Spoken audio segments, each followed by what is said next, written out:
He's firing it up. The zeros, you could look at them, the zeros have different things. Everything. Flocked by. The zeros in both. Your mom was ready to get Hmm? I have. I have. That's a lot of policy. Mr. Becker, we're live. Thank you, Mr. Davis. Welcome to tonight's meetings. First up, policy meetings. We do have a number of policies for either review and revision or adoption, but we won't be adopting them tonight. Actually, maybe start next week. So what I'd like to do is just quickly go over a couple, skipping number 317. Starting at the top three, policy 236 and policy 254. We don't have current policies with this, so I was kind of looking through PSBA. Got PSBA's versions of these policies. The Student Assistance Program, we do have a SAP teams in both, or excuse me, all three building levels, elementary school, middle school, and high school. We just don't have a policy with guidelines that the SAP team refers to. They have their own SAP policies. They all go through trainings. In fact, Mr. Troll was just at a SAP training last week. So that's that one. And the next one, educational opportunity for military children. This one, we didn't have this one. It came down through PSBA about special opportunities for military children, as we know, because we have some veterans on the board. But fortunate or unfortunate, sometimes military people are transient, so it kind of gives them some different avenues and different protections within a policy regarding the education of military children. And again, this is recommended by PSBA. We have no policy with that, so I'm recommending that gets put on the agenda. Policy 317, I'd like to come back to. And policy 317, 317.1. 317.1 is fairly easy. Not very many changes in 317.1. The PSB came down with a very few minor changes, and it all had to do with Title IX and sexual harassment. So that was the only changes, 317.1. I'd like to come back to 317 because I think 317 will have our most discussion points of that. Move on to 626, 626.1. These two policies have come down mainly because of changes in the federal compliance regarding federal grants. And so again, so 320 or 626. 626 again, updates for federal grant management, fiscal compliance, and then travel reimbursement. We did have 626 and 626.1. I don't think we had one of those. But again, recommended from PSBA because of the changes in federal guidelines regarding federal funding and federal grants. We have we actually had them both, fiscal compliance and travel reimbursement for federal programs, and just some updated language regarding those two.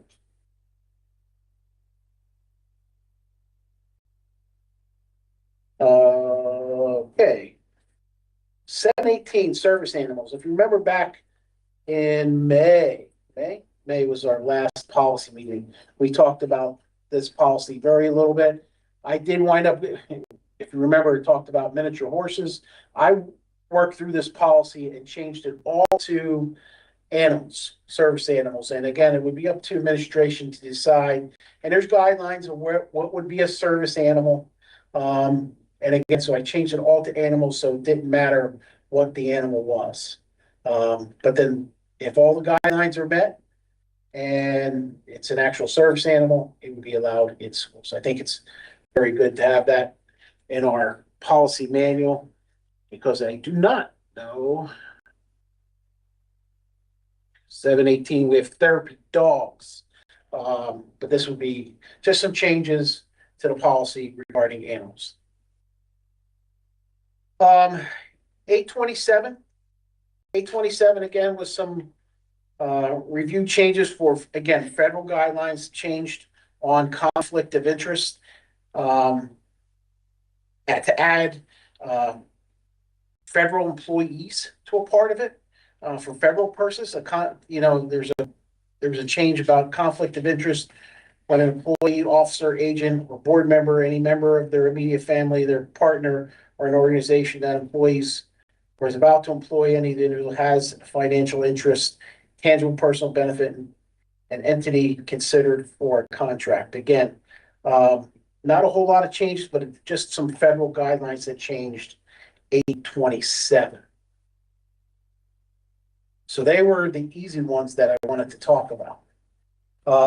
The next one, what I wanted to talk about is 317, conduct disciplinary procedures. Our current policy 317 is labeled very similar. Disciplinary procedures, not just conduct. So this policy 317, and again, it came down, there was some Title IX changes, but when I started really looking at it, it expanded on our policy, our current policy of 317, and that policy, our current policy was last revised in 2019. I think it's time for a change. We have had some staff issues, and I figured it's important to kind of update our policy. And then it breaks this down into in more specifics.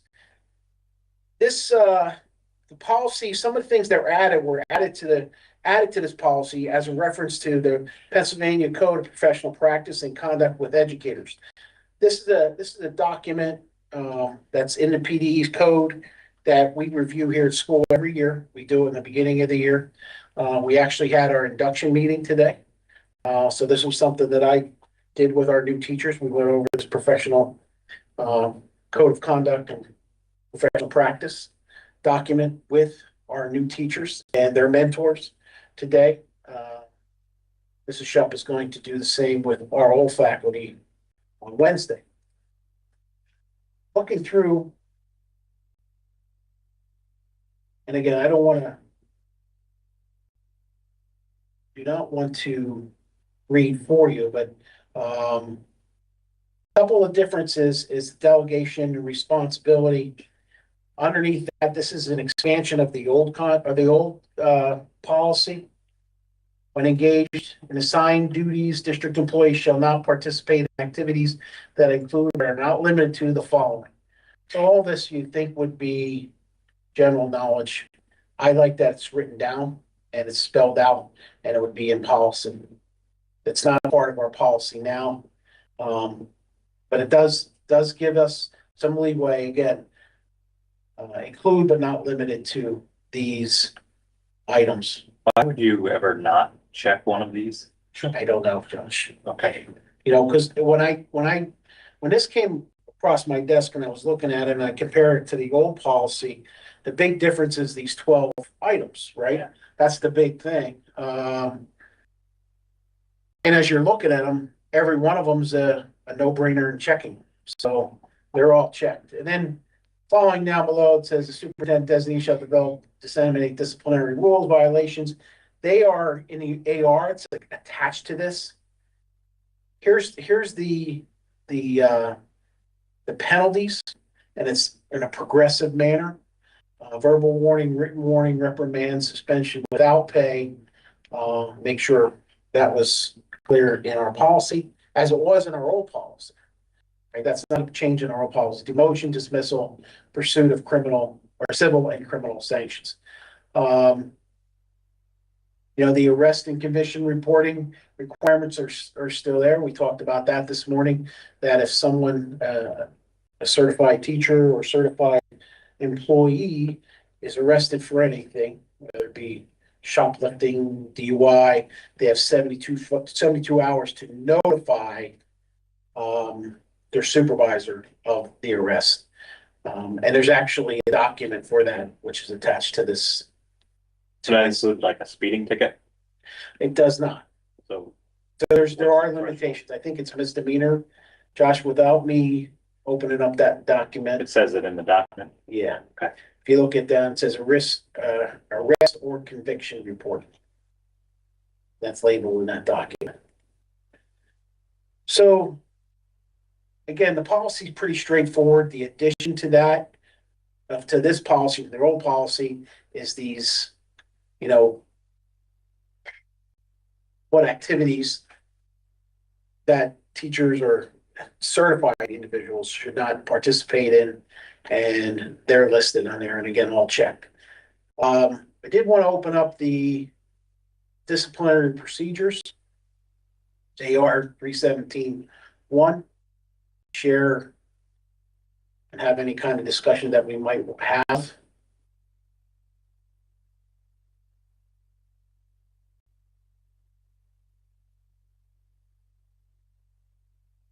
So again, really nice AAR administrative regulation.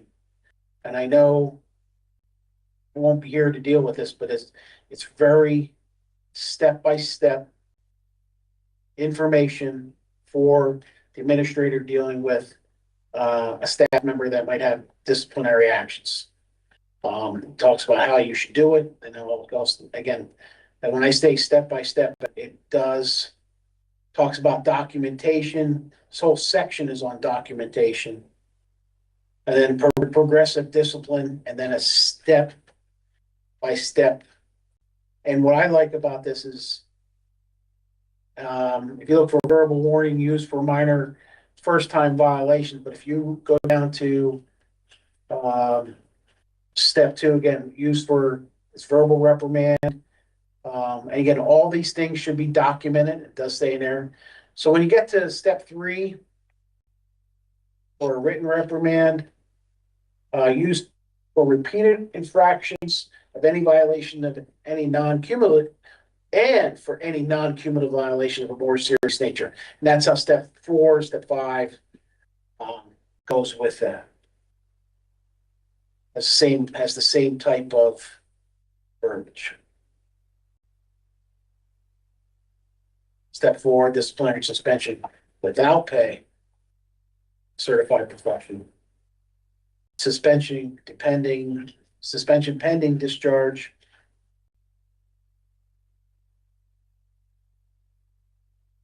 Step 5, dismissal.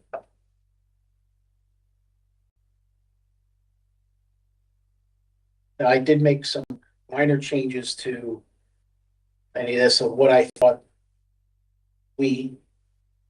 how we wanted it. So just like little things, we took out a word here, a word there to make it flow that the way I thought we would want it as a board in the district to be worded.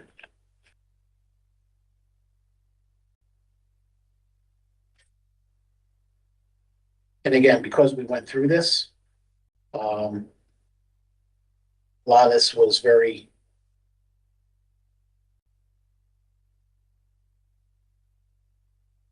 something that I've seen before, so I was used to some of the verbiage.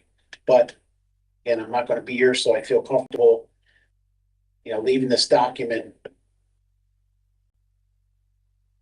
in board policy that kind of gives us step-by-step procedures. And again, when you get to the more serious events, you're notifying your solicitor, that type of thing. All that's in there. Can you open the other document? Sure. Report.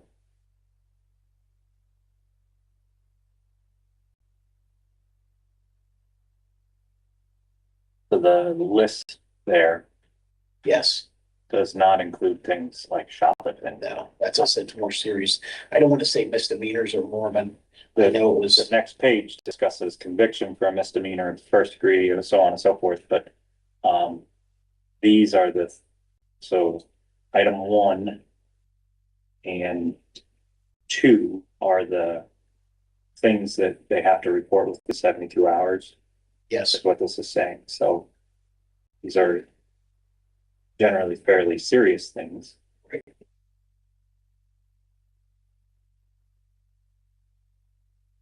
We're not expecting, so if somebody's arrested for stealing something from Walmart, we're not expecting them to notify us. Um, Or yes. can we add that to the, like, can we add to this? This is ours. Yeah. this is Like ours. Say if you're arrested This is for why anything we're other here than to talk traffic about this. offense. Feel like anything other than traffic offense, we should get a report within 72 hours, right? Like, Yeah, but even some traffic. Yeah. It should be, I agree with that. That is correct. Like, I don't know that you need to tell me that you got pulled over for speeding and got a ticket, because technically arrested. Unless you were cited also for reckless driving in the process, and then I'd want to know. I can see if he just got a warning or something, that'd be a little bit different, If but you were arrested, yeah, am I I think we should. right? How do you word that to put it in? I agree with you. I think it should be I in. think just put if you were, like, I don't know why they list any of these things, and why we just don't say if you were arrested, you should tell us within 72 hours. Like, I would say any infraction other than a warranty, or yeah, warning.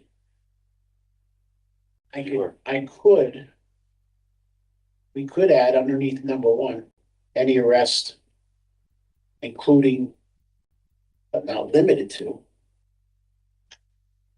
yeah, so changing number, yeah, so, yeah, it just changed.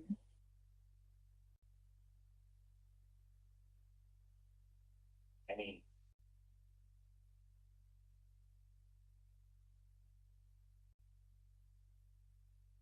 Or even just give us a new number. Like this number two, number one is any arrest. Like, Yeah, right.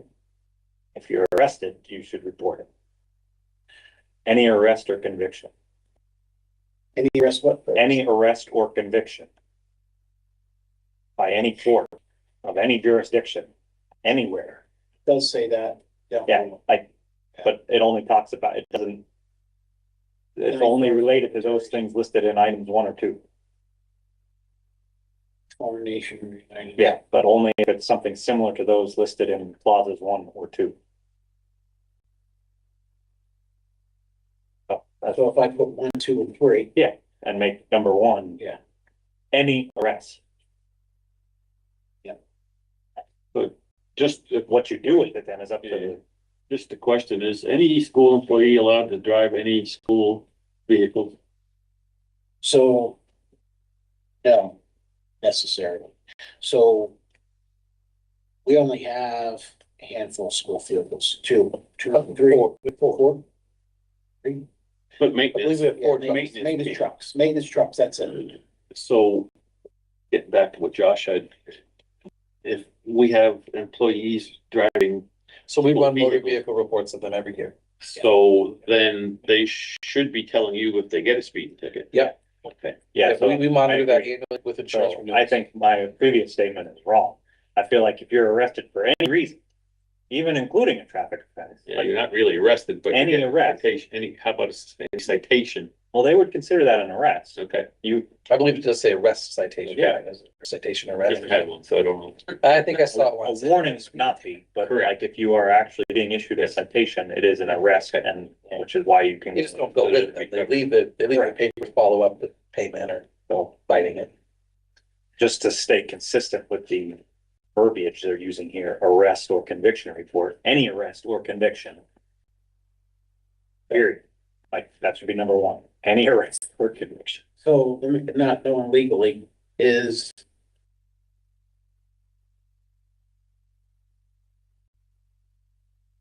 It's a traffic offense or arrest. Yeah, I would say it is.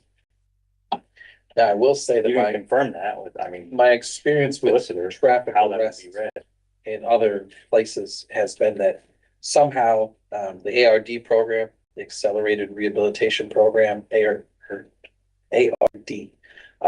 that's a very common tactic for educators. in districts that are really strong on this, where they use that program so that it like nullifies. Right, it goes away then. Yeah, Yeah, yeah, it is. it's also like it expunged. sponges points and things, It's expunged from your Yeah. record. But right, the original arrest right, it at the occurred, time it occurred, should, within 72 hours, should be reported. Yeah.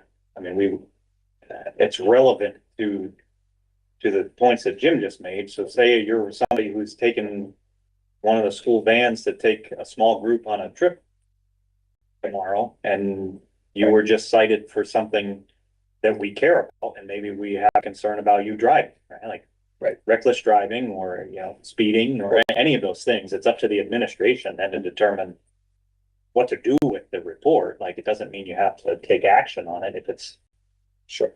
but And then for the, what Mr.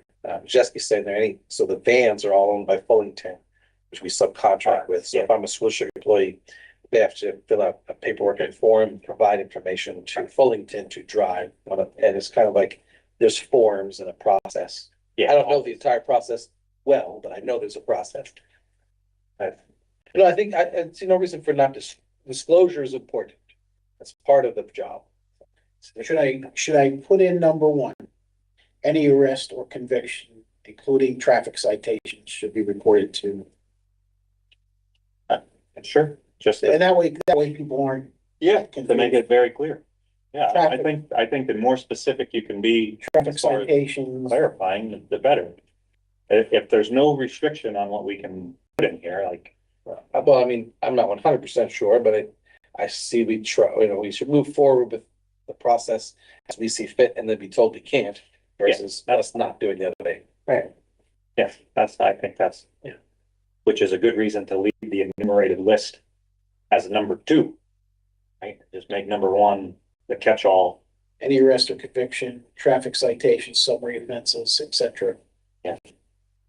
Say any arrest and or conviction, including but not limited to them, including but not limited to traffic offenses. Some wording like that makes sense. Yeah, because I don't Maybe know, chat GPT that, clean it up a little bit, but yeah, there you go. I don't know that everybody would think of a speeding ticket as an. correct, you know. and I think that makes sense to include it. Yeah. Explicitly, if we want a report on it, if we want to require that. I don't know.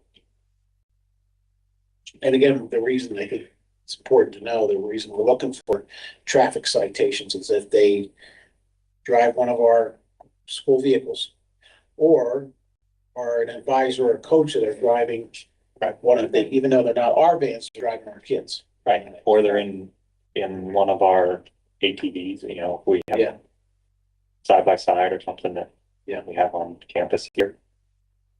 They're arrested for reckless driving or something like that. It would be pertinent to know and determine the circumstances around that and whether or not it is applicable to what they may be doing on campus or with our students. And if it's not, then it doesn't matter. Make those changes and have these on the agenda for Monday night. Any questions with any policies?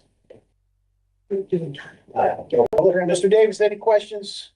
from No the- online comments, Mr. Becker. There are no online comments.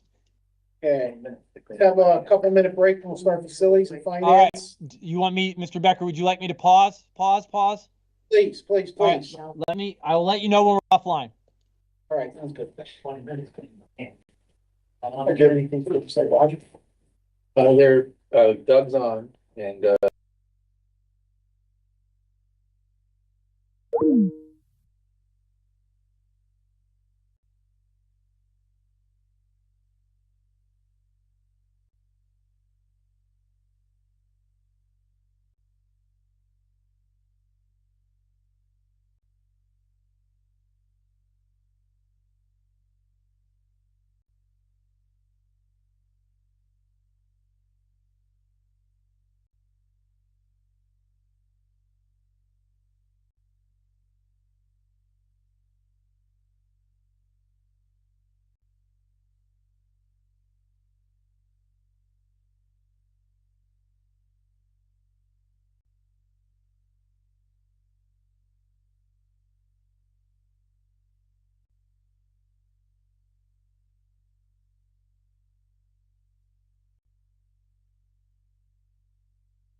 We're live, folks. Okay, thank you, Mr. D. Welcome back, everybody, to our facilities meeting. We have our friends from Site Logic on virtually, Doug Aldinger, Melissa Colstock, Jim Decker, and Kathy Keegan, who I don't know if on, but she will be joining us as we go. Yes, she has joined us. Yes. See you now? Okay, great. We do have a presentation, and Melissa, if it's okay, I'll just turn it over to you. That sounds great. Thank you. We appreciate that. We have a pretty short event agenda to review with you tonight. If you could just advance the slide, that would be helpful. We're here to review the piping evaluation that was conducted at the elementary and junior senior high school. And that can take us into some project recommendations, and then we can talk about, next steps as far as a milestone schedule. So would you mind advancing? Oh, I'm trying. There we go. Yeah, a bit of a glitch. We're good. Yeah, no, that's fine. So let's talk about those piping evaluations. That is the next slide. And I can, at a very high level, just introduce Jim Decker. We had made the recommendation to the district to perform the piping evaluation on the domestic water system and also review the sanitary system.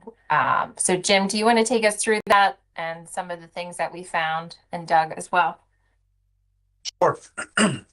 So as Melissa said, we recommended that some of this, what we call destructive testing, actually cutting some pipe samples out of the domestic hot and cold water system, and then actually videoing the sanitary piping. So we recommended this test be done to give us a better idea of what the condition of the inside of the pipes actually look like and some of the makeup of the piping system. So that's why we made those recommendations. I think the district also wanted to prioritize some of their plumbing piping in some of the discussions we had with you. There was concerns over the age of the piping. So those tests were done with that in mind. The tests were done June 25th through June 27th. We actually had a contractor there that actually cut sections of pipe out, which you'll be able to see here in a minute. And then we had a contractor there that was actually videoing the sanitary piping that's located in the crawl space and below floor slabs. So I think we can go to the next slide.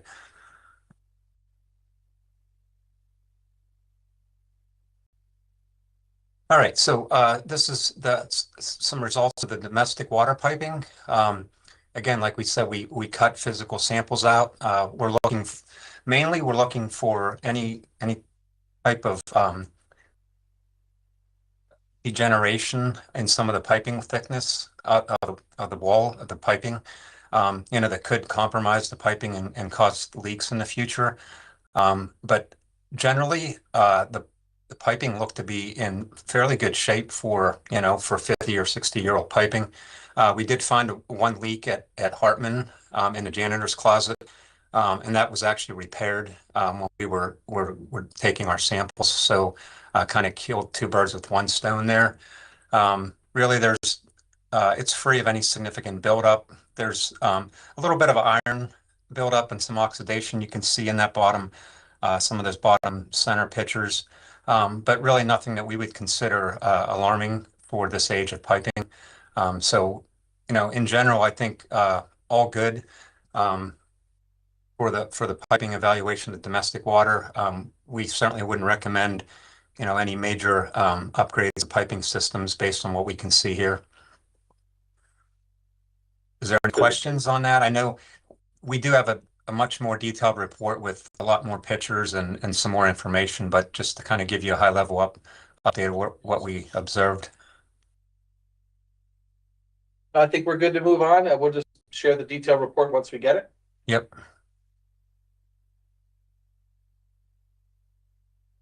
And then for the sanitary evaluation, again, we had a video scoping of the actual pipes. That's generally can tell, clogs, sags, or bellies in the pipe that can be troublesome, can be identified with the camera. The only thing that cannot be, like, we can't evaluate the thickness of the pipe walls with the camera. So, you know, but generally this is the approved method of evaluating sanitary pipes is with these videos. Again, these sewer pipes were located below the slab at the elementary school, and most of it was in crawl spaces at the high school. But again, I think in general, the report's good for this age piping. There's really no clogs or leaks that were evident in any sanitary piping. You know, there is a little bit of buildup in some of the piping that, again, that we deem kind of ordinary for this age pipe and for sanitary pipe in general. So as you can see in some of the photos that we'll have on the next slide, but again, we don't recommend any major upgrades of the piping system at this time. Again, what you see there, you'll see in the report, the red lines showed the pipe that we actually did camera. So, you can see the locations that the piping was cameraed. I think we can go to the next slide unless there's any questions. That's not a very appealing slide, I can assure you. Doug and I watched the video of this all for several hours. So if anybody wants that video, it's available for your viewing pleasure. But again, nothing out of the ordinary.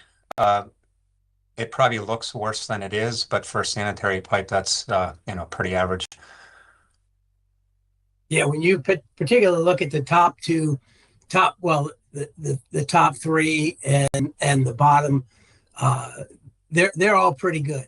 That one in the on the right hand side, the center, that was actually in the runoff the nurse's toilet line, and you can see the accumulation. It was of sewage. What might surprise you as well is if you look closely, you can see some insects in there, and so there's things that do grow down that do live under in places you can't see, but afterwards we did run into a clog. The camera and the snake that the camera was attached to was used to plow through it, and we ran water and most of that stuff. Then when was all clear then afterwards. So we did clear out a clog as well as fix a leak on while we were doing these tests. So next slide. Yep.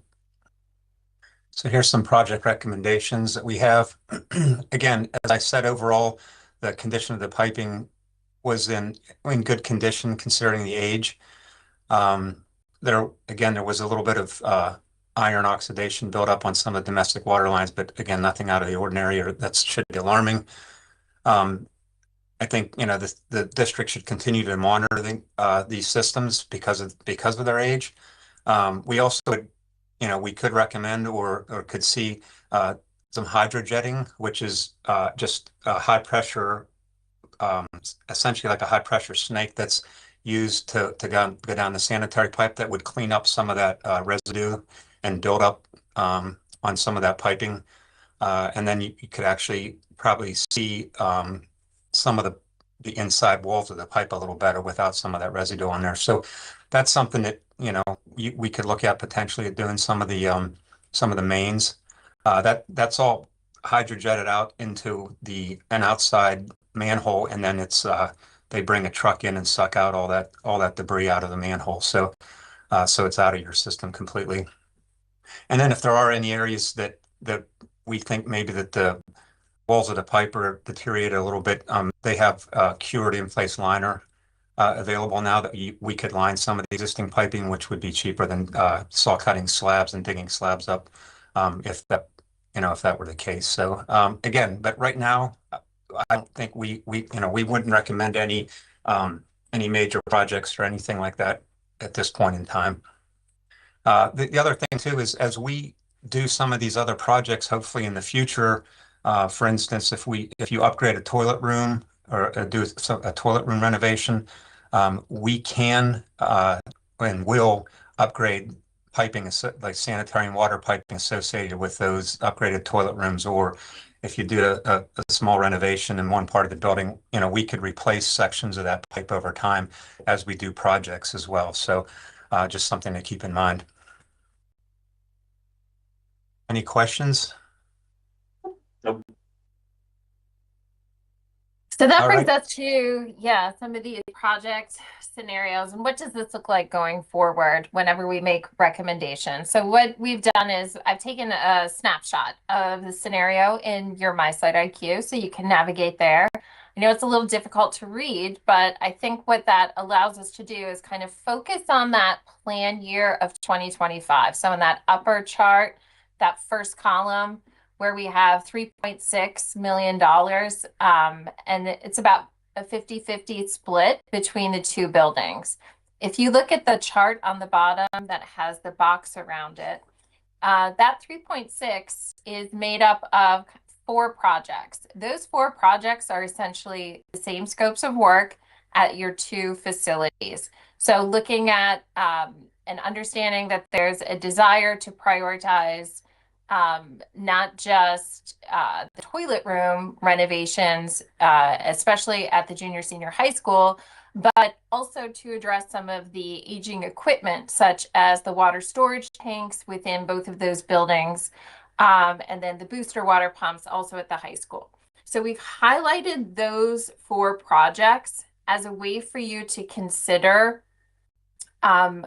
moving forward in your decision making. If we scroll to the next screen, these 4 projects are eligible for you to pursue under that grant, the Public School Facility Improvement Grant. We've been talking about this as a way to kind of identify projects as well as alternative funding. That's what we've done here. So just a little highlight of what is eligible under that grant is the mechanical, electrical, plumbing system upgrades, windows, roofing, floors, doors, essentially anything that's pre-existing within the facility, and we can use it to address any emergency situations as well as environmental hazards. The catch is there's a 25% required match. Districts can apply up to $5 million. And so there's a little bit of homework for you to consider in the next month or so. You should consider a base project that you would put in place next summer. And that base project can either be one of those that we have identified as part of that Public School Facility Improvement Grant, or it can be another base project, but our preference is for you to identify a project that could be eligible under the Act 34 grant. You would also have to establish your matching fund budget. And we would use that matching fund budget as your base project budget. You would also have to identify whether or not you want to pursue, as we suggested on the previous page, the same scopes across all buildings or multiple scopes of work at one building. So if you'd only like to focus on the high school, we can certainly do that, or middle school or the elementary.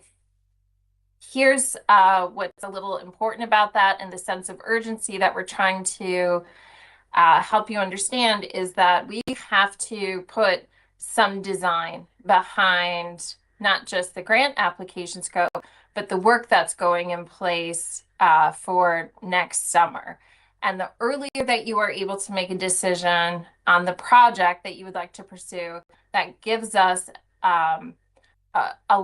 enough time to design the project so it can be put out to bid. And if we look at the next slide, we can show you what that schedule looks like. For you to take advantage of the best time to procure work for your district so that you can avoid long lead times on any types of equipment so that you have competitive bids, we are looking to achieve this schedule. So in the next 4 months before the September 15th meeting, we'd like to start to kind of nail down the project that you would like to select going forward. At that September 15th meeting, SiteLogic will be looking to you to tell us which project to move forward in design development. On September 16th, SiteLogic will begin our efforts to design your project, and we'll also be collecting everything that we need to pull together that grant application. That takes us into October, where we'll be pricing, bidding out your project to subcontractors. And then in November, we will come back to you with a project that you will approve. So August, September, October, you're not committing any money or funds for that project development. It's only until November when you start to award or approve the project. That's when those costs are incurred. So December, we look now towards procurement and we descope the contractors or subcontractors, and that takes us into kind of January and March, where we have procurement specific to your GISA project and the grant. And then in May through August, that's when we are actually putting that project in place for you. So I know it's kind of a short turnaround, but I think that we are on a really good path with the projects that you've considered and identified and prioritized. So what questions can I answer regarding the schedule? So just a question on the water tanks. Are you just figuring on replacing them, or can you evaluate them like you did with the water lines and sewer lines? So the water tank specific to the high school, and I know Jim and Doug will probably have a little bit more information to share, but specific to the high school, those are original to the facility. And what we are recommending is actually replacing those. They are harder and harder to maintain. There's been some issues with them in the past, and our recommendation is that you prioritize those for replacement, and you do that also using the Act 34 money as a way to kind of supplement that project. But you know, And I think some of the difficulty with trying to assess them with a camera, you just don't get to check the integrity or the wall thicknesses of the tank. And I know there's already been a leak at the middle school that Scott had repaired. And that's really the important thing with those tanks, is that thickness of that wall. I think there is a way to check that, like I think it's with some type of an infrared, but it's very costly. And I think with the cost or the age of the tanks, I'm not sure that would be, money well spent at this point in time. So I don't know how far you went with that project, but recommendation is to put them outside the building instead of putting them in where they are now. Well, we haven't. Go ahead, Jim. Oh, I'm sorry. But yeah, we haven't really got that far. There has been some discussion. Scott mentioned potentially looking at, some putting them outside in a separate building. There was talk of, I know that the elementary school's a little easier process because that's more accessible. The high school is going to be the problem. If we wanted to put those tanks back where they're at, we would probably have to go under the loading dock and excavate some and remove that wall and have those tanks removed that way, which, would be some costs incurred there. But we haven't finalized any design yet until we get the approval to do that.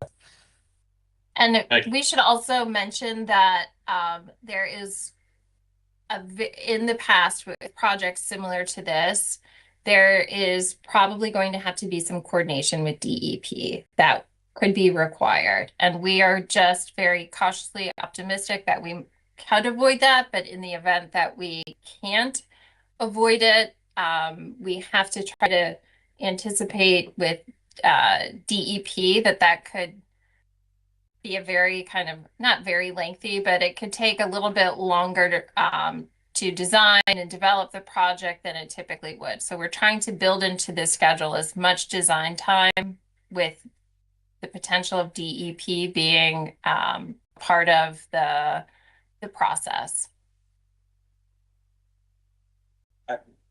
I would like to explore what it would cost to some non-destructive testing on those tanks. It's just specifically, it's just an ultrasonic test. You know, see if we can find somebody to give us a quote to come out like that. We had the ones in the elementary done, right? Mhm. I thought we had them ultrasound.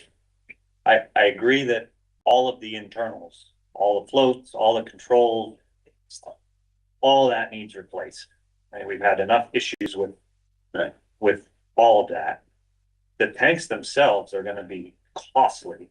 And given what Jim was alluding to of having to move them outside, we have no way to get them out of there in any reasonable. Right, Without knocking a wall down, digging a hole. Or cutting them up into little pieces, and then you're not getting a new tank in, right? So if the tanks are surprisingly in good condition, then it's just a matter of, you know, designing around using those tanks and replacing the internals with, you know, modernizing all of the controls and floats and everything else. And the pumps need to be, you know, the pumps are a different discussion. And I don't know, Jim, do you know anybody that like could line those tanks? I mean, is that a possibility? Honestly, Scott, I'm not sure, but we can certainly look into that. That's not a, again, we don't do a lot of well systems very often. I mean, we do, you know, we do them, but we could certainly find that out. We should be able to get them, should be able to do ultrasonic testing. Yeah, some type of, yeah. What that will cost. But I will say too, that I think the cost of the tanks probably isn't going to be as expensive as you might think, because we would recommend a plastic tank. Right. And we could put a you know, use several smaller plastic tanks, you know, potentially. Where are you gonna put them?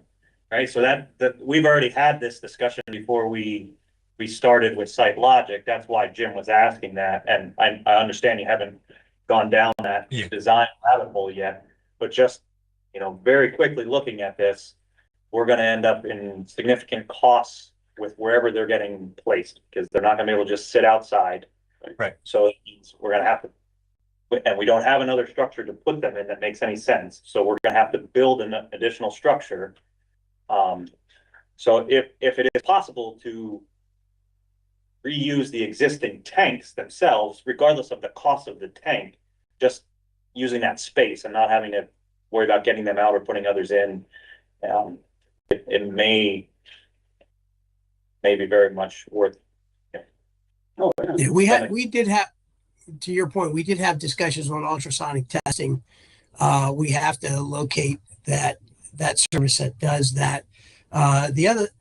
Another consideration is that just fits in the whole discussion. Just spitballing a little bit here. You can abandon the tanks in place. We had, and I don't know what your discussion on putting the tanks in other location. In the high school, you've got the space adjacent to the sprinkler room. Where we looked at that. We talked about with the contractor the idea of excavating and burying some tanks. And the idea there was that if till you do that, you could dig a hole back at the loading dock and get them out and bring them in. So from abandoning tanks to ultrasonic, I think there's another issue in play, and I'm not sure. This doesn't have to do with, I'm not sure how much this has been looked into, but there's some turbidity in the systems. That additional cloudiness could actually be scaling from inside the tanks. So even though we may find the tank shell not sufficiently degraded, but you've got that other, you've got that other issue to deal with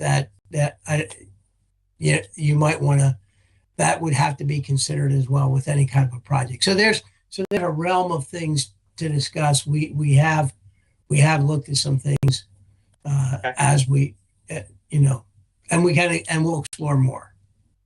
And I don't want to speak for the group. I think it's clear that this is going to be a project that is going to be on the list of absolutely want to consider, right? It's just a matter of teasing out what this looks like, right? Like, is it the tanks or is it just replacing parts of the tanks?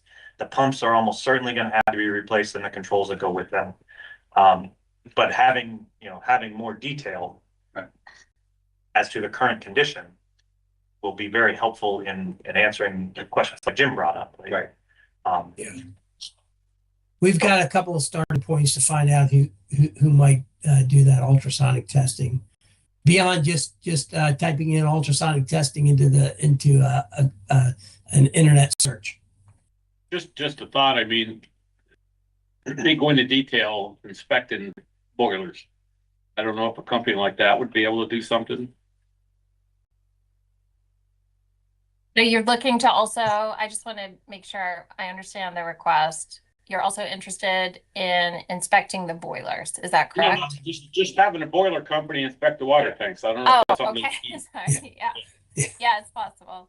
The pressure vessel inspection doesn't involve the ultrasonic testing, but they may, whoever we use for your annual, you have to do an annual pressure vessel inspection on all the boilers, right? You have somebody come in. Yeah. So they may be able to guide us into, if they can't do it, we would. That may be the best path here. Yeah, I think that might be interesting. So, there's also the consideration for the availability of contractors that would be willing or are able to work on kind of tanks or equipment that are the age of yours. So that's kind of another layer that we would have to navigate, is to make sure that we're very clear on the scope and the condition. I think, as we kind of inch through, what this project could be, there's a lot of factors that we would have to consider that maybe aren't clear right now that might come up. So we would be happy to get started on, making sure that we're ruling out or we're presenting as many possibilities for, this type of project as possible. Jim, can you go back? Another one. On this list that we have up here, when we talk about the elementary first floor restroom upgrades to fixtures, piping, and finishes, does that include the stuff we've been talking about paying for regardless? Like, we've been talking about upgrading these bathrooms, Partitions. the partitions, and fixing all of the. So that's a good discussion. I think, initially when these projects were put together, we had looked at making these renovations ADA compliant. And this is 6 boy and girl bathroom areas that are in the 1974 section of the building. So this is, kind of top to bottom, all new, like lighting, HVAC, plumbing fixtures, ceilings, flooring, things like that. And, it could include toilet partitions. I know that was newly purchased piece of equipment, so we could work around that and exclude those as needed. But that was just one of the suggestions that kind of came up from our evaluation. I mean, these bathrooms are in significantly poor. They're bad.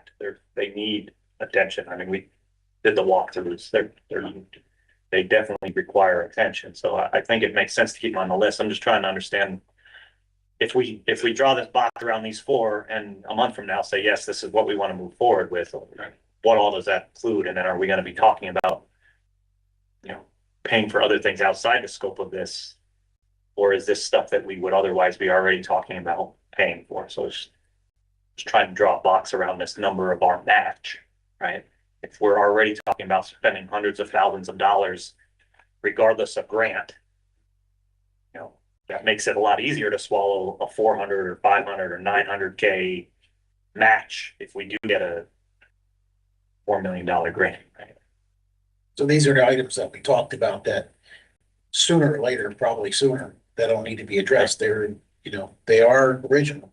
Some of the fixtures have been upgraded, but not I mean, great as upgrades. far as the high school goes and middle school, like correct me if I'm wrong, multiple years in a row now at the SAVE event that Cindy and Bree have gone to, like that is one of the leading complaints and concerns from the kids for just state of the bathroom state is just something they keep bringing up over and over again as It's a common theme. So the main bathroom on the first and second floor of high school buildings, pretty much original now, down by the The middle school, I mean, they're newer bathrooms. Middle school's pretty good. Well, yeah, it's really the it's, this that. it's basically the center hub of the high school. one down by the ramp was redone in-house, but it was, again, some of the fixtures are original. It was kind of, It was done aesthetically, it wasn't like none of the fixtures and. So this box as it's drawn, or however we would define this, I just want to make sure that if that's the path we go, that it addresses and captures all of the things that have been brought to our attention by the student body multiple times now, right? And so like, if we're going to invest any amount of money into doing something here, I want to make sure we capture those things. And I think it does. It's just, I want to say it right now so it's on the radar for whatever we move forward with in the next 2 months of here's the scope of what we'd like them to work on. Right. That it captures whatever. And I think at that point, like, we need to sit down with Site Logic and say, Yeah. we want new toilets, we want new urinals, we want new flooring, new lighting, you know what I mean? Right. They're gonna, excuse me, have to gut them bathrooms completely, you know, and then new piping from the crawl space up. Yeah. Then we know we're in 20 years, we're good to go, you know, with that bathroom. You know? Yeah, Scott, you're right on. And that's typically what we do. A lot of times we might have to take a chase wall down to get some of the piping behind the chase. New carriers for all the fixtures, typically we've been using epoxy flooring, new ceiling, LED lighting. Yeah, it would be essentially a brand new bathroom within that, in those walls, like all the piping, all the components, infrastructure, everything would be new. And I think at that point, we can pick and choose what we want. You know, we can, Right. you know, we want to go with air hand dryers, you know, or some, you know, I mean. Absolutely. Yeah. Yep. Yeah, and we can always write alternates into, you know, the project as it gets bid, and you can see, you know, a breakout of certain pieces just like that. Just one detail, the project as they're appeared here, there's, you know, it's just a name, but if you go into My Site IQ, we have more details of the project scope that you can explore, as well as kind of the locations of, you know, the bathrooms. So specific to the junior, senior high school, we are noting the 3 boys and girls bathrooms that are first and second floor from the 1962 building section. So just wanted to make that clear that, you know, it's not just the first floor, because we know that's that kind of main circulation space, but it's also the ones on the second floor as well. Thank you. Chris, Scott, and maybe Jim, before you leave, do you guys have a meeting set up with Jill to talk through some of this, since there is some urgency to decision making? We have talked a little bit with Jill, she's trying to, her head's spinning all over the place, but yeah, we'll get her on board. I think there was one final slide then, Melissa, on this bridge. Yeah. Yeah, and this is just kind of summarizing everything that we said, laying out, you know, the next, basically until the next meeting, the next month. You know, we should be, I'm sorry, you can back away. Yeah, we can select in the next month, you know, what would you want your base project scope to be for summer 2026? And then the grant project and scope as well. You know, we can talk about what that looks like, so that on September 15th, you can direct us to move forward with that project development so we can finalize everything. And then once that grant application opens, we can begin populating it with all of the necessary information. So that's really going to take us into the next month. And that's really all that I have. I did lay out the scenario. It just has today's date in my site IQ that you can explore and take a look at. It doesn't have all of the, it has all of the projects that we've been talking about as a priority. And you're certainly welcome to add your own projects as you'd like. But I think, next steps for us are really to help coordinate some of the testing in the water tanks, the ultrasonic testing to see the viability of maybe retaining them, or if we truly do have to replace them. Okay, thank you. You're welcome. Thank Any you. It's our questions for the board? pleasure. Any questions? Okay, well, obviously, we're looking forward to receiving the formal report that we can share with our board. We're very thankful for, this time tonight, and we'll continue discussions here and we'll work on meeting the timeline. Sounds good. Thank you so much. Thanks, everybody. Thank you. Have a great night. So, thanks for them.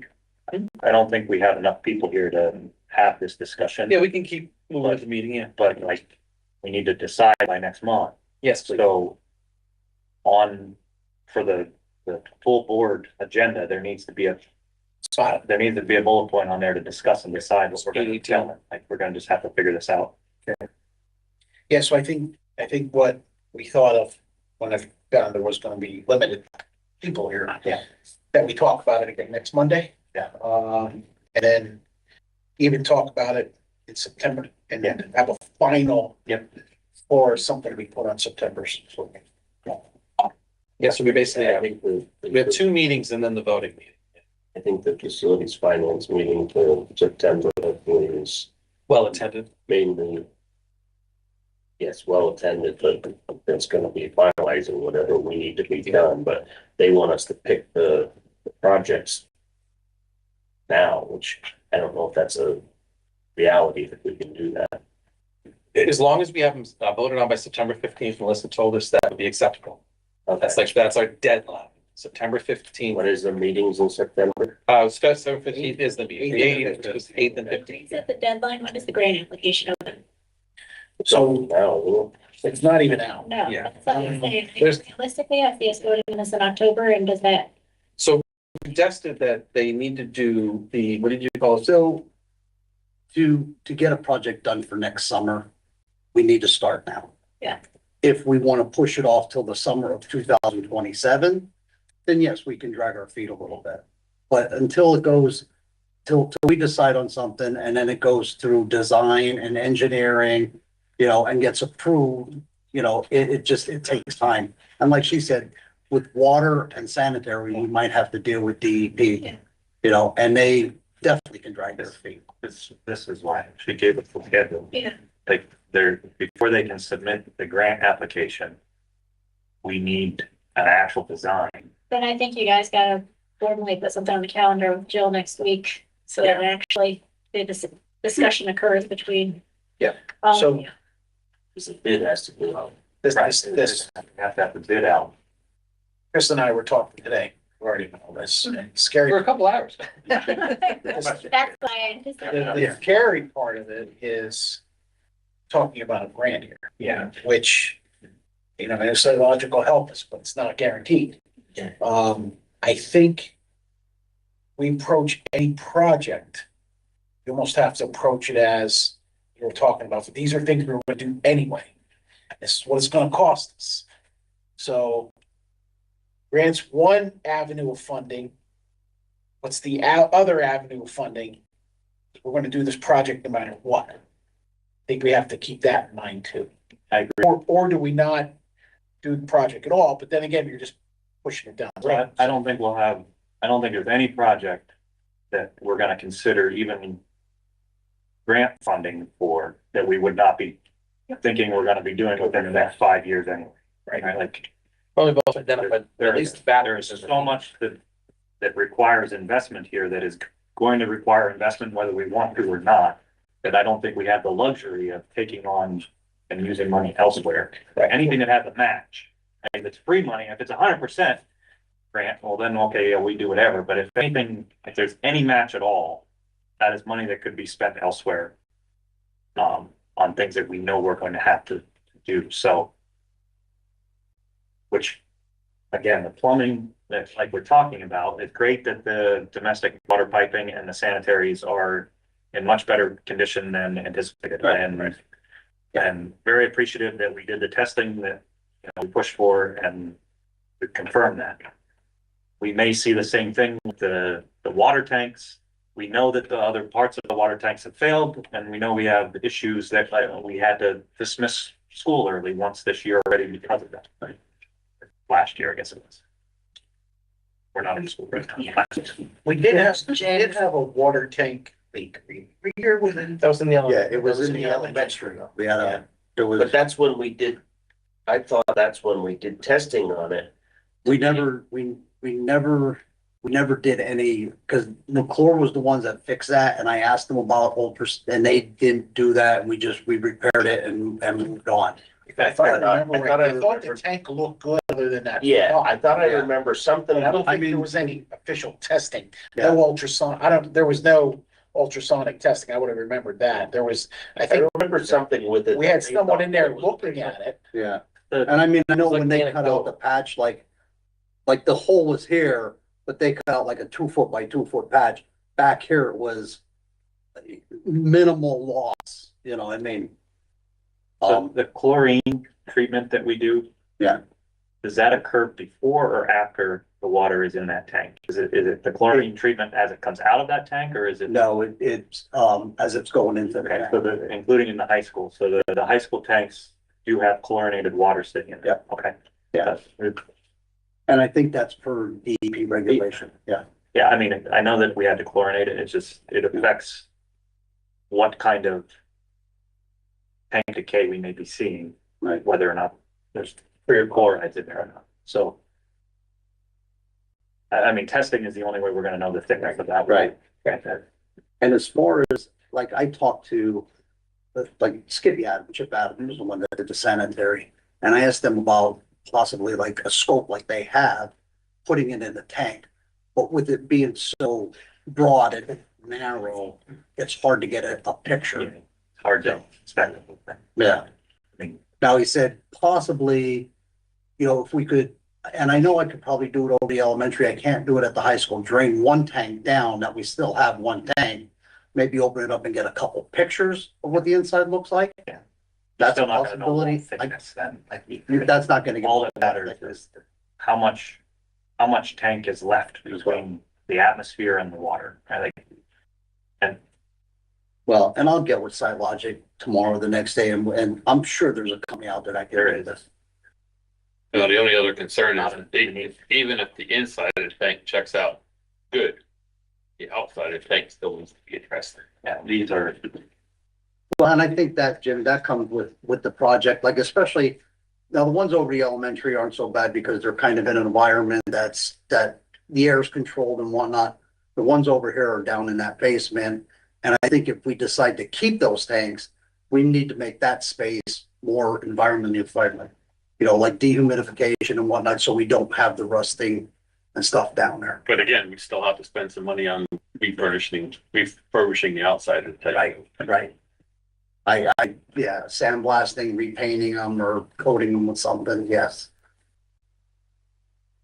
okay, I just, Yeah. the I logistical think what challenge they're of looking for is- replacing these tanks is significant, so if it is possible to reuse them, Right, or continue using them for a reasonable period of time, I think it'll be worth like. I mean, the only- repeatedly now. talking with our people that do our testing and do our sewage treatment plant, an advantage of moving all the tanks outside is the possibility of only using one well.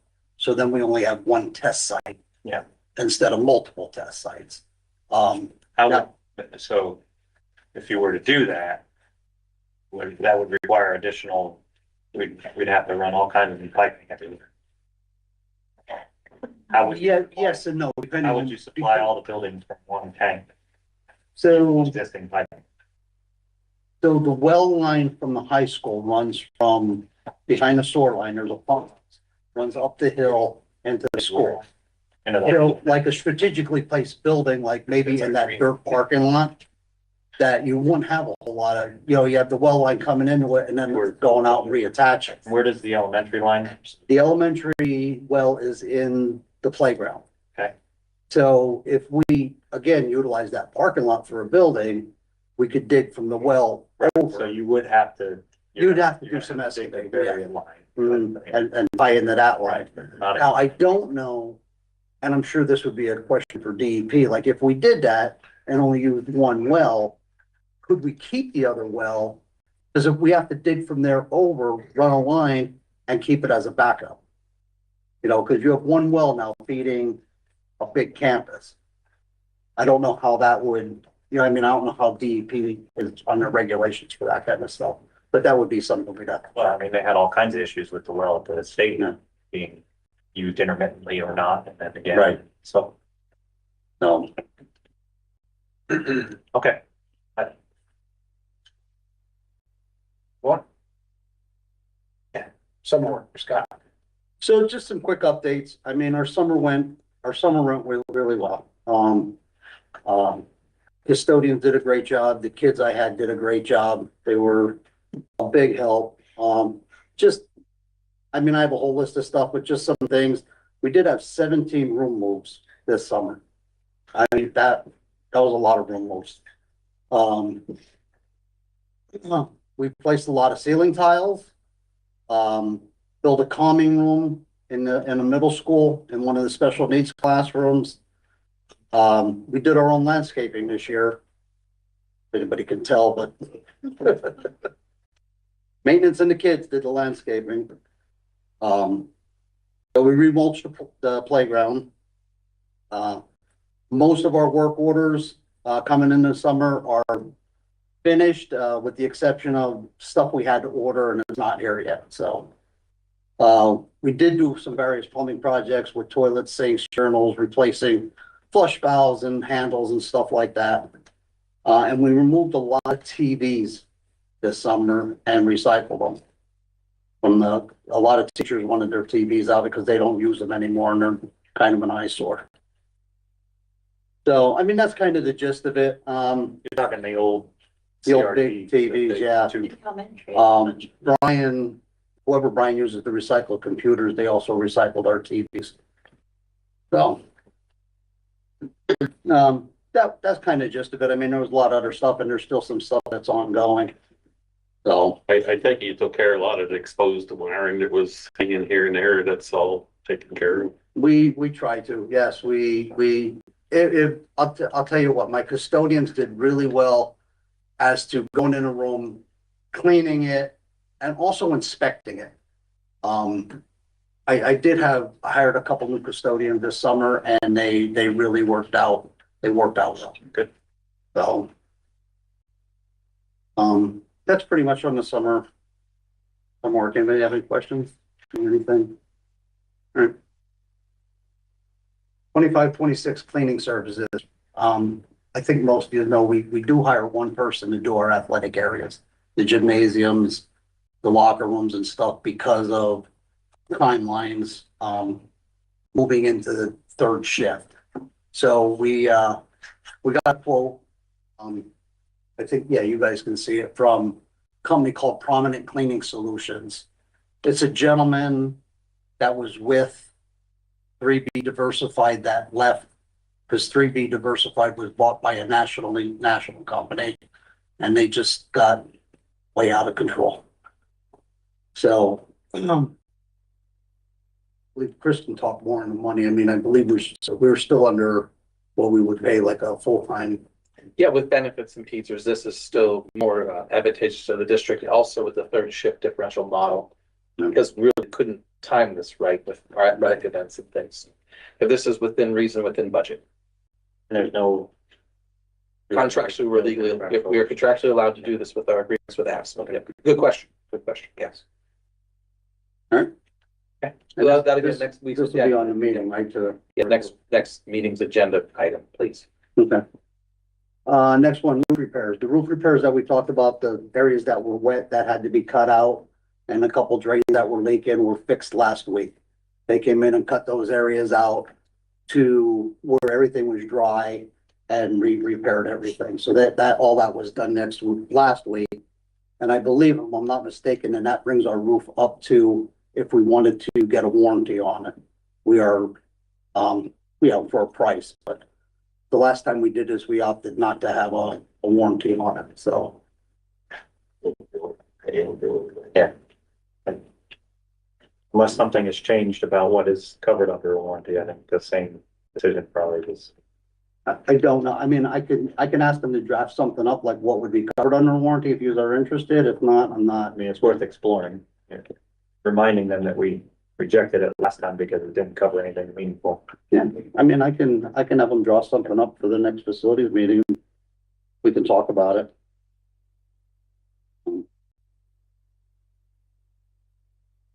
What it would look like. Yeah. Because even these repairs would not have been covered, built under the previously proposed warranty coverage. Yeah.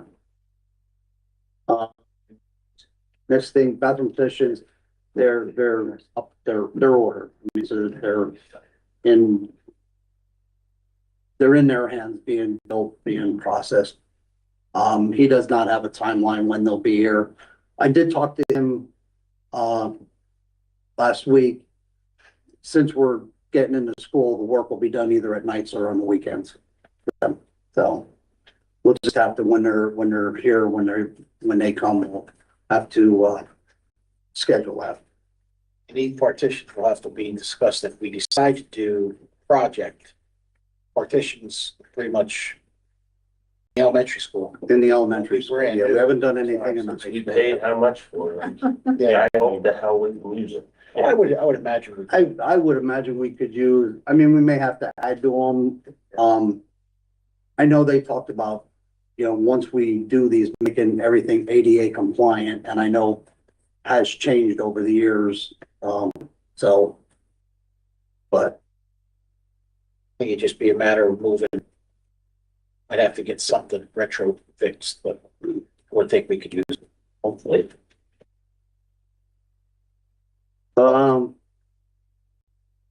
Next one, Hallway paint. hallway painting. So I reached out to a company and got some pricing to finish up the, Shared that Friday. yeah, it's quite expensive. So I didn't know how you guys wanted, if you wanted to pursue this or if you just wanted to let it go.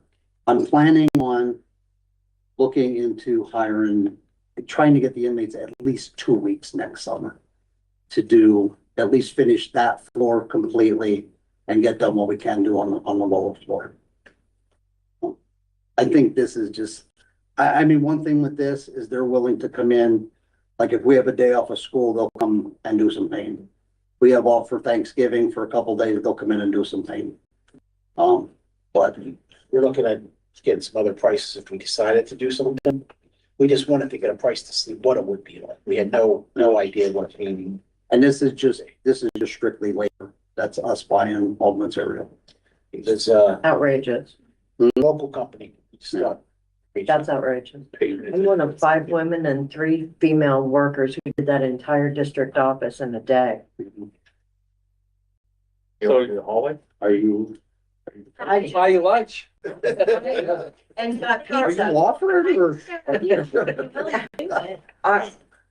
The inmates, you have to have them a week at a time. I mean, they can't come I in don't know. I have to. We always had them a week at a time. like over breaks and whatever that. So I did talk to him about possibly over Christmas. The problem is the gentleman that brings them is gonna be on vacation over Christmas. Cause I said to him, I said, I'll put it in now, like you guys can come over. He said, no, he said, I'm not gonna be around this Christmas. So unfortunately, they only have one guard that takes them out, so. Scott, your guys didn't have time to do just that one bathroom that I sent you, that outside area, that was terrible, in a nice new hallway. I know, Bria, looked at it. we're just so busy and with fall sports, I will try. Can you do it? I mean, it might not be done for the first spring. Art classes. If we don't. Well, that's what I'm thinking. If maybe the 3 fair days, I might be able to get the custodian to help us and get that one bathroom done. I believe you can contact Cindy Brassington. She's a elderly fan. I agree. One hallway in town. Oh, I don't know. I mean, I'm just going by the, Oh, no, we're talking about, there was one bathroom. oh, I know, but I'm just saying, we got prices for hallways and Yeah, columns and kindergarten or whatever. Like, maybe they could do the bathroom, maybe I could do the bathroom area. Give us a quote. They could do a hallway. How about that? We'll, Keep exploring. we'll give you 2 We pizzas. wanted to get prices just to see. yeah. Yeah. We had no, we had. I'm not, yeah. I mean, I absolutely can reach out to other companies, but I think it's probably gonna be similar. No. So it is, how can I say, possible to possibly hire somebody just to paint and put them on the school payroll? I mean, I don't know what you would get into as far as cost, but there's people that like to paint. I don't, but somebody looking for a part-time job or a second job That for would be minute night. Ask me. What's that? Yeah. That'd be an ask me position. Well, I mean, we have the. Yeah, Yes. And yes, I bet that one. And then look at the benefits and retirement and all those things. What's why? I know it's gonna be, it's not gonna be cheap, but Somebody. it might be having somebody just come in and work hourly, and just don't care about benefits. I don't know. We don't have an option though. Oh, okay. Like, yeah. We have to give the Peasers at FICA, of course, the The benefits. thing, I mean, the only thing I worry about, like somebody doing like that, that's great. But what do you do with them when the kids are in school? Like, you just bring them in on days that. Or they kids work are second here, shift. So they work a second shift, but then I gotta worry about them being in the way of the other custodians. And you don't want one person here anyway painting on their own if the building's in the building. Well, It would go slower, but you know, yeah. you see change over. And I will tell you, and you guys may know from walking around the elementary school, it's already decorated. Mm. You know, the walls are filled with stuff already and bulletin boards, so. It would be, you know, and I don't know how the teachers feel about, listen, for a day, you gotta take all your stuff down and then you can put it back up the next day. I think if we said you don't use those walls anymore, they'd say it's gonna be a good time to switch bulletin boards. Well, we'll keep this on the list and we will keep Yeah. exploring options. Yeah, and I'm gonna Outside the I'm gonna reach out. There is no to box. Prison to see if I can get them more than, Intermittent. you know what I mean? If I can schedule them for, listen, can they come here for a month? Can we get a You know what I mean? co-op student from VOTech?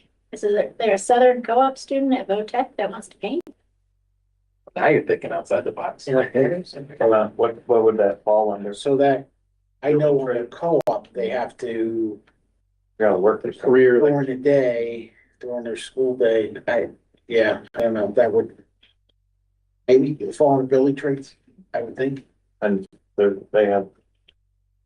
VOTech has specific rules about not competing with local businesses. That's how they get the support of the local businesses. So let's look at it, and then just see. yeah, thank you. So, Can you only work with one prison?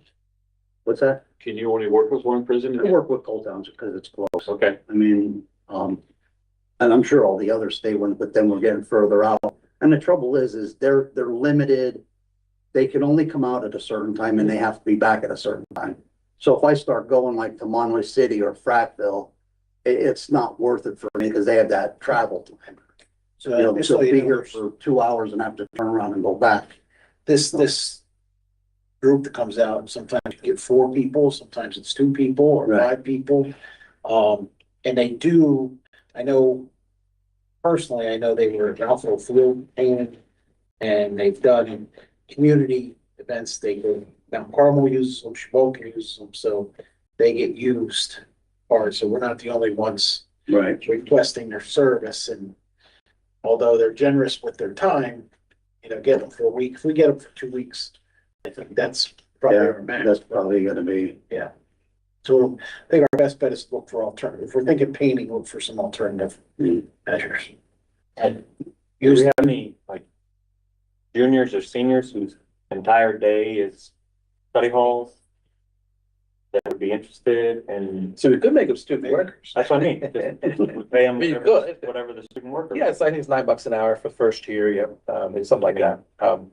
They would need supervision and direction and, right, but it's not like the same as hiring a painting company to come in and say, just go, but. Right.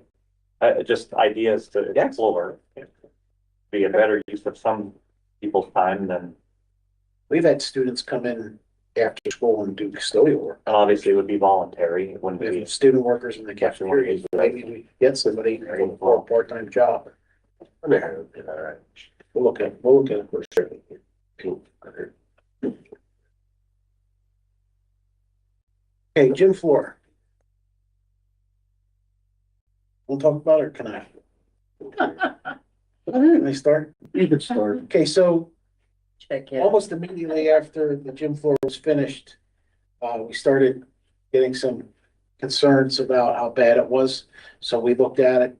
There's a couple issues. When we had the prom in there, I think the correct tape maybe wasn't used.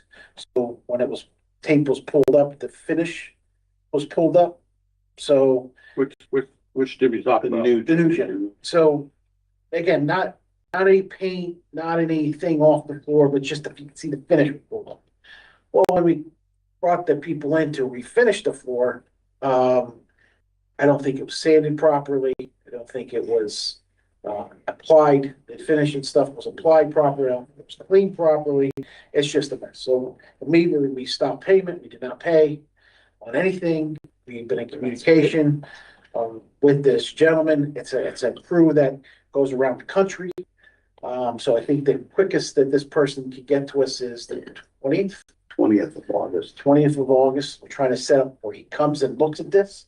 It's unacceptable, so we're not paying him. He's either gonna redo it and do it right to get paid, or we're gonna go with a different company, and we're actually looking at different companies. Scott has been researching, and there's one other company that our local schools use besides the guy that we use. Those two groups. This is the guy that we've used all along, or? Yes, I've never had any issues with this gentleman. I mean, he always did a fantastic job. And even when he came, I told him, you know, we had peeling and this, and he's like, I can feather that in, but it was just like, it was a horrible job. I mean, it really is. Like, there was dirt left on the floor and they coated right over There was bubbles with The water, the fluid Yeah, bubble is yeah. even better. Yeah, The I fluid mean, is- it was just, Well, actually, I think that dried. But it looks like a claw. but it was just, Right, and I don't know, like, crews he had brought in the past were like older, and he had a very, very young crew at this time. And I don't, that made a difference. What's the ballpark cost we're talking about? 5,100? 51. Yeah, something. Something like that, yeah. Okay. And we haven't made any payment, No payment.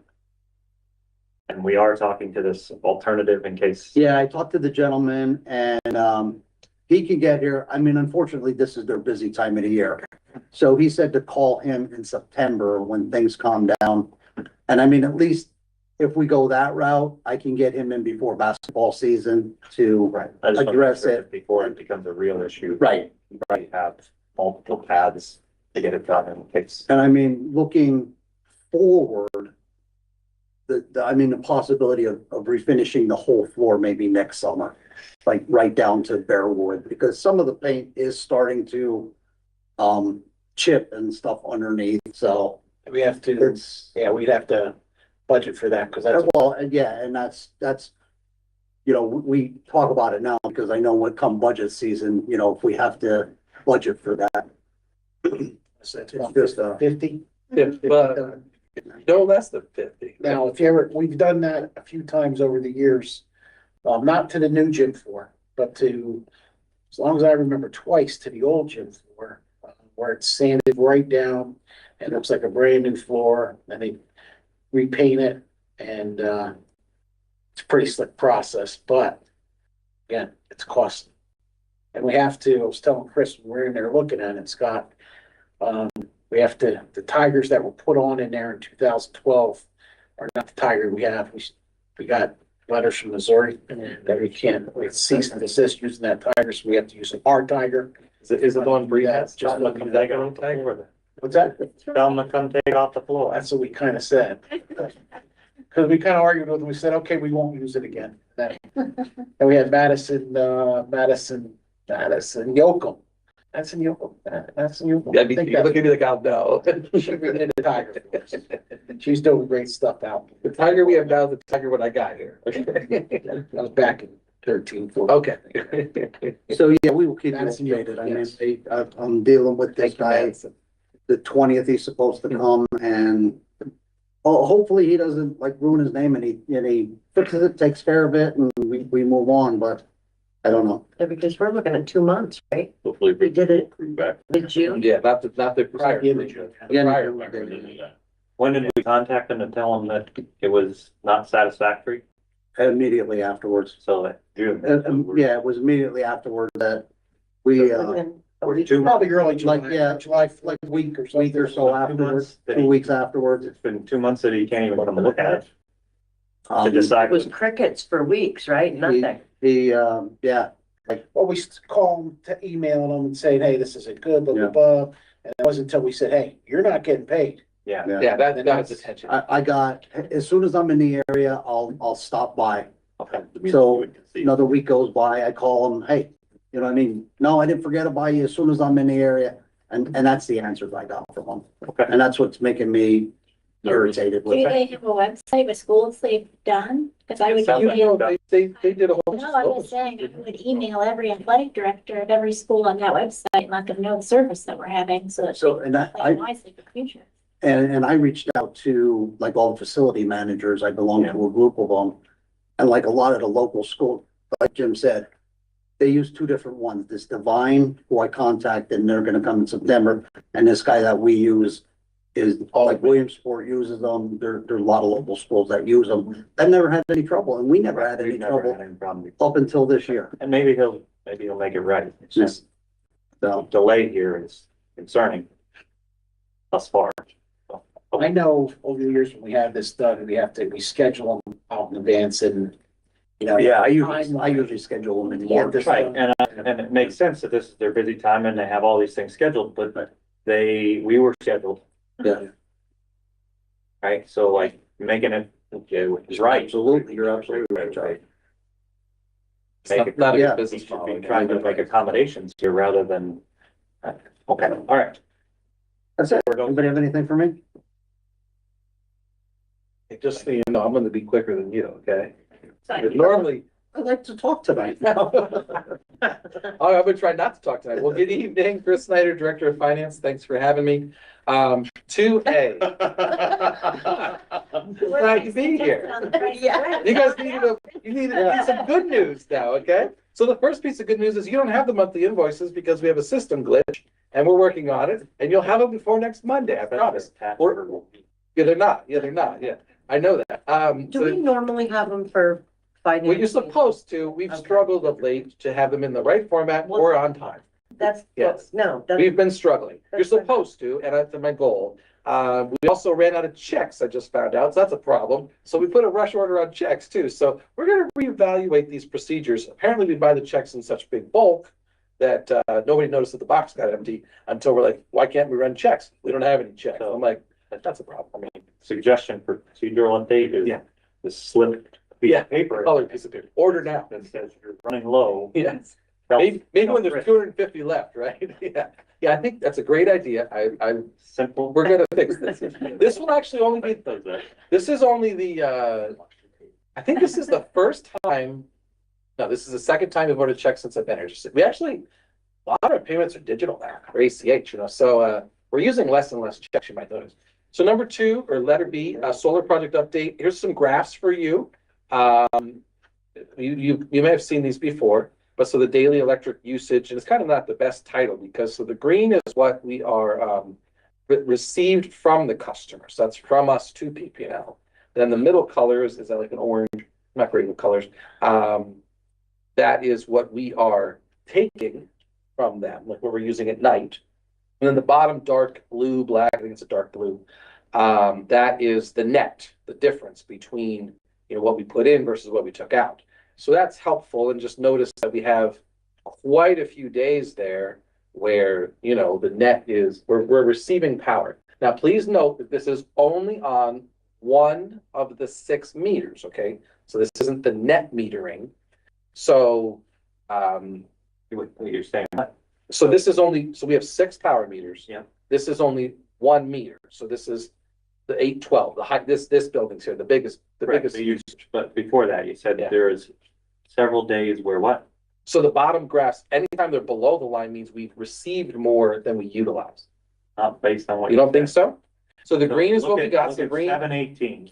Yep. 718 is what we produce, we produced like 2,800 maybe, 2,800. okay? And then we put out 18. So didn't we get like When we 1,000? put out 18. So the orange is what we consumed. Right. And the green is what we pushed back in. Yeah. Right, So so then- below the line on the bottom Yes. is good, below Yes. the line is good, I believe so. on the Yeah. bottom. Yes. Right. Yep. So we received, like, we actually had more credit. We made more Yes. than what we used. Used. That's what I want to try to That's the say. better, that's the. That's what I'm trying to say. Good. That's what he said. We Yeah. produced. It's a positive, yeah. The only day, look at 731. 731 was a day where we didn't. I thought you were saying it was, all this was bad. No, it's The way all that- great. The way you said it implied Yeah. that, unless I'm I happy. misunderstood that. Well, so here's the Maybe I thing. just hear everything you say as bad. I'm sorry. That's just, you know, operant I condition. promise that this is good. Now, here's the thing, though. Okay. This only goes against one of the 6 meters. So now when you factor in all the meters, which I don't necessarily have the skill set to do yet, and we're working on better understanding of net metering, because it's new to us. I do believe that there's very few days here where we actually, as a total district, produced enough power to cover our usage, Okay. which I want to have more conversations. We have a meeting Friday, I believe, with PPNL. Yeah. Oh, actually, really, McClure specifically. PPNL's also been in the dialogue with us a little bit, because see, this McClure, my understanding is they can't see this. Only we can see this, because we're their customer. And this chart is only covering which month? Oh, that is from July 18th, when the system was fully operational and had 0 glitches, till August 5th, which is when I. When all the students come back or whatever, that's. Well, we'll have to see. Yeah, we'll have to take a look. So is the top graph Yes, that's is what we are producing. yes.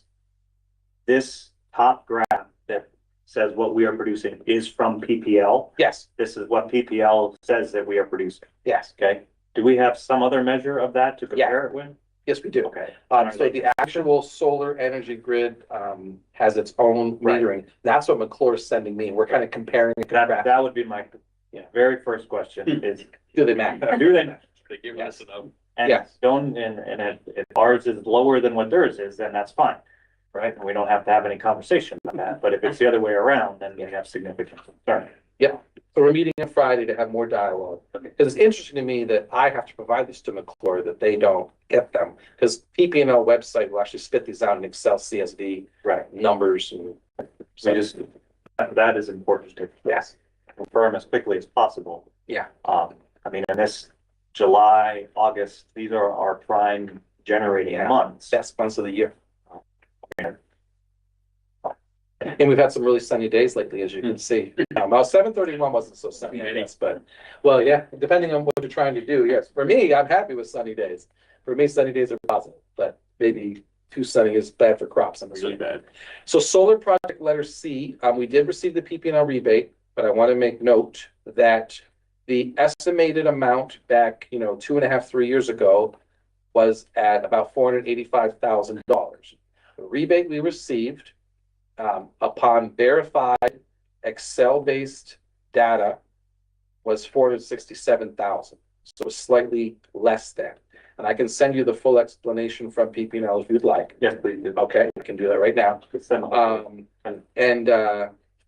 That is, it's very well laid out, and it shows you the difference between the estimate versus Yep. the non, and it's a calculation model.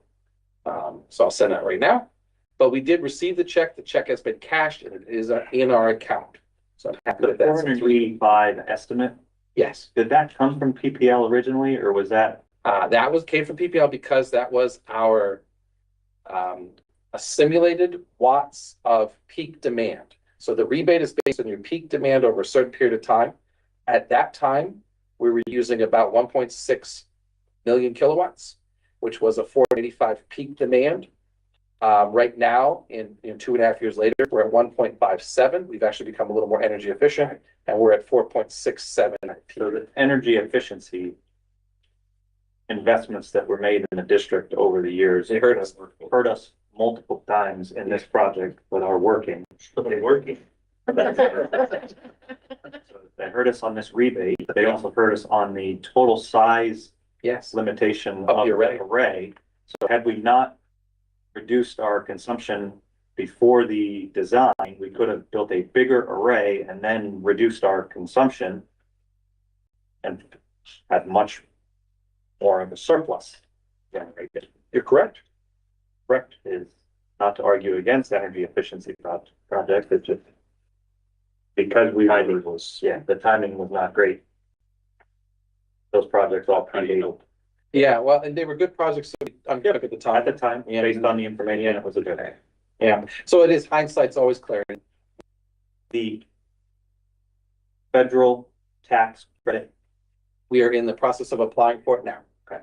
Yes, the process timeline, the board has directed us to do what we need to do, and we are moving forward with our consultant, and everything is currently moving forward. when do we anticipate filing? June of 26 would be the receipt of the When do we anticipate filing? filing. October 15th, I believe, is the deadline. Okay. And then And in June of, June of 26 would be the estimated return window. get the money. That would be that's our goal. Yes. Yep. Yeah, that's something we're touching base with the Alliant Group on a weekly basis. Okay. Yeah, because it's definitely, now's the time we need to be moving forward. Again, no pauses in the work. It has to continually meet the deadlines of the IRS. And we will need to loop in our accountant, auditor, SB and Company, and they've agreed to do the final filing, because you have to have a CPA, I believe, to do the 990T, whatever specific IRS form it is. We can't sign off it on ourselves, sign off by ourselves. We can sign off and then have an accountant file it on our behalf. They'll do that at very minimal cost. And that's using what fiscal year? What's the? It would be August or July, August 1st, I believe. August 1st to June 30th, we're gonna try to do the micro year. And if they won't let us do the micro year, we're gonna do the full 12 months and then do a second micro year filing, which we normally wouldn't do. We don't do any filing. Not currently, no, but no, our goal was always to file 7/1 to 6/30, but that's not possible because the system completion documentation was not received until July 7th or 8th. So we were beyond the ability to file. Right. Yeah, so we had to flex it 1 month. Just wanted to share that publicly, that people understand the complexity of what you're trying to do here to. It's worse than the other graphs, yes. But it's all related, and it's a very important, and we are working diligently. Sizable amount of money. It's over $1 million, yes. So it's very important to receive that fund in a timely manner. Any other questions about PPL? So we're meeting on Friday, specifically Florida on PPL on Friday. I just forwarded you the documentation related to the PPL rebate and the calculation. Is there any other questions, or are there any discussions on the solar?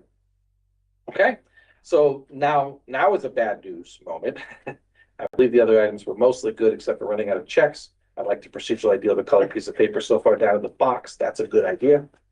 Thank you for that. So item D, school districts will not receive the funding below until the state budget is passed and signed by the governor, passed by the legislature, signed by the governor. Basic education funding, that's a big one for us. Special education funding, that's about $1 million, so it's big. State subsidies, Social Security, that's big for us. People transportation, very big for us. Any sub grants, Title I, big for us. IDEA, big for us.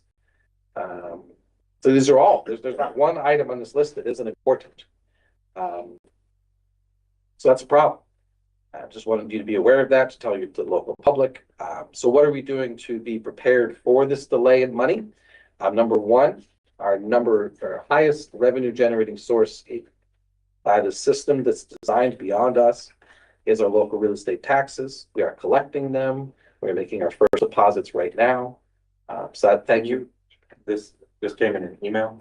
Yeah, I believe that was an email, and then there's an attachment as well. Can you forward that to the press enterprise and to the news item. Yeah. Yes, press enterprise and news item.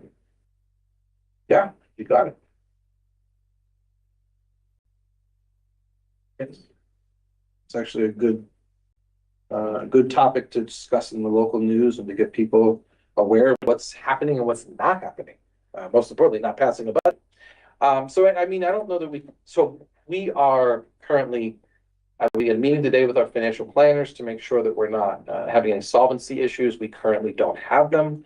I don't foresee how a state budget could be delayed beyond, January. We have enough financial resources to make it that far currently. We could probably, our calculations had us out to April. Not every school district is in that boat. We are, because we've worked hard at this. We've done really well. We could technically, if the board would be willing to reassign, and it's really unassigned funding, we could take motion eventually. I might actually have to ask you to unassign some funds to make them liquid to me, because they're currently assigned for construction and other needs. That may come about, depending, because we are running lower and lower and lower on our unassigned fund balance. We're actually approaching zero. However, this week I'm thinking we'll receive about $1 million in taxes this week alone, because it's time. Today was the deadline for July. We received several. I know I personally took in like $267,000 today. It was a check, cash, just like one check for many taxpayers. And thank you to our tax collectors and the parcel owners, property owners who pay. We do use your money wisely. Thank you. Thank you. You are all parcel payers. Just thank you. All of you. End of August is the early. Yes, the end of this month is the 2% discount. Right. So, So when you say July. July payments were due today, from the concept of the tax collector. Oh, okay. Tax collectors must turn in the district. I have a stack of checks that have not been delivered to the tax collector. Yes. So taxpayers have until the end of the month to actually postmark, technically. They should be accepting postmarks. I believe the 31st is a Sunday. So just please pay that, put that in your mind. So if I have a postmark by Saturday the 30th, please, if you would like the 2% discount, and we're happy. Escrow companies are very, very diligent about that. A lot of folks have escrow companies, and we will not see their money until the end of the month. They have like a system, pretty qualities that we can compute. Yeah, I guess it's digital. Yeah, they know what they're doing. So awesome. So anyways, just wanted to let you guys know that, if you're hearing about other districts, maybe locally or regionally, that are struggling financially, Southern Columbia is not currently in that boat. Why are we not there? We've worked hard to maintain our budgets, and we will be receiving local real estate income taxes over the next, several weeks and months. Besides that, though, it was interesting. My staff said to me, Chris, there's nothing posted in the state payment system, and I'm like, right, because to me, I was just like, I was thinking they were testing my nod, like, so there's no budget, so there's no payments, and they're like, what do you mean there's no state budget? I'm like, you haven't heard? There's no state budget. Like, it was, for them, it's not necessarily something they think about. So I could get it that a newspaper article may help people get the conversation going. Send it to WNP as well. WNP? Okay. We do hear some, sidebar that there's a lot of conversations, negotiations that are happening. District is Do feel a little record, so at least that's what I'm hearing on my end, superintendent's chatter. So we've been in this position before. So, well, it was interesting over the weekend, one of those legislator, or it was senator or representative, they were pushing like a micro budget for 6 months to try to, and like apparently that's dead on arrival. They're like, no. So I mean, I like the idea, but I don't know that it's going to get any traction. So it seems like we just have to get through this Philadelphia public transportation component and the other little components, but yeah. Okay, moving on then to the highway sign. I don't know much about this other than that we are putting money into this sign out on the road, the double-sided sign. There's panels, they're difficult, they're costly. Yeah, so the panels that we have to put in to keep this thing running, and I was involved in a sign purchase back in 10, 11, 12. So it's old. Yeah, and it's worked well for us, right? But now, as you see the sign, sometimes the digital displays kind of, quirky. So these panels that we have to replace. They're about a little over $600. Probably need 4 more. How many are in this? Mr. Davis, how many panels are in there? There's a ton. So, Mr. Majeski, I believe there are 5 columns with 4 in each column on each side. And they are daisy chained. So what we've done to make this work is kind of move like chess pieces around, because if we find one that is the original power source that is daisy chained the other ones, then we try to pop that out and move that around. We also try to kind of take away the edges to kind of, if we have bad ones, you know, to keep the edges off, but it depends on the font that's being used on the sign. That's my approximate guess. I believe there are 4 in a column, and I believe there are 5 columns. We don't want to just get 2 outdoor TVs and mount them on. Well, that's the discussion. So the discussion is, What do we do? we gotta figure out the next, probably not sustainable to keep placing these panels. We gotta figure out what's next. So I'll chime in as well too. I've also kind of cruised around Amazon and like eBay, kind of trying to find these panels somewhere else, but I can't. Seems like the only way I can find them is directly from this company out of Florida, Science Plus, who did the sign. So wait, they sell outdoor, I don't know. What are the dimensions? Approximate? So the actual, I actually saw this was coming up, so I printed off the quote of the last one. Josh, when you say dimensions, you mean dimensions of the sign or dimensions of the little panels we're replacing?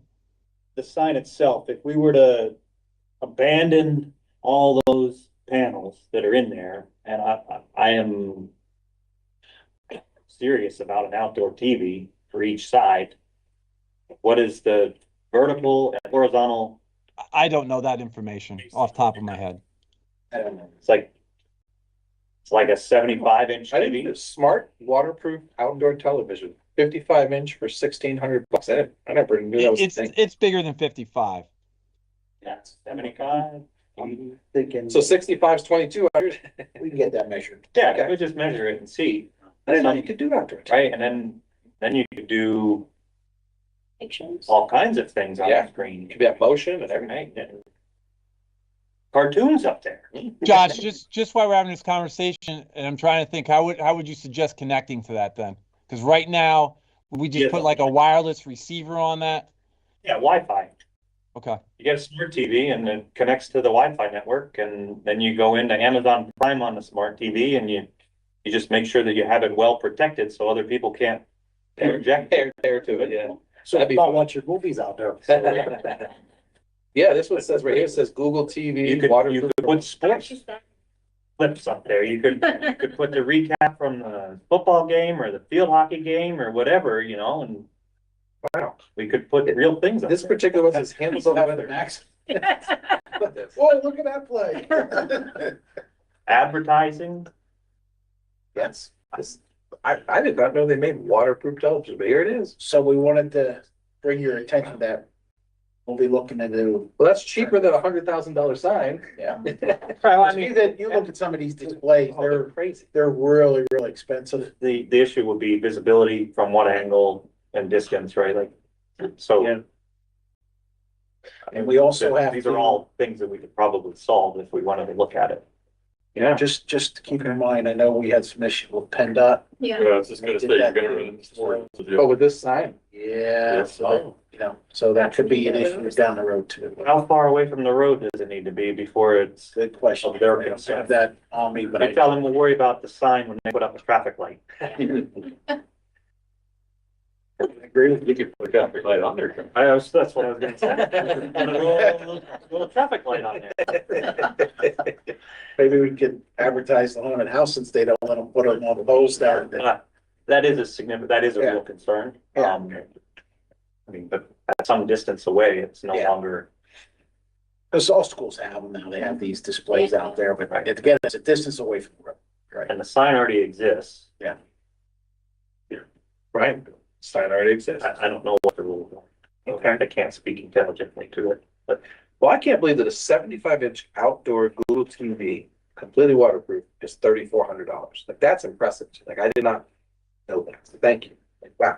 Well, anyway, so I guess we'll dig into this and we'll get some measurements and we'll maybe try to Google some PennDOT codes. Yeah. And we're not gonna call it, we're gonna look at their manual. What if you put it in there? Yes, well, there you go, yeah, that's it, you two both said the same thing, I'm just putting it in, don't ask. Sorry. Yeah, that's the same sign, it's been for 20 years. Isn't that the saying? It's easier to ask for forgiveness than permission? Okay, well then, other than my apologies that the monthly invoices are not ready for you, we are working on it. That's it for finance. Mr. Davis, is there any public comment? No online comments. All right, you can let us know when we're off the line. Will do. Is there 100 by 200 building? All metal, you put it up.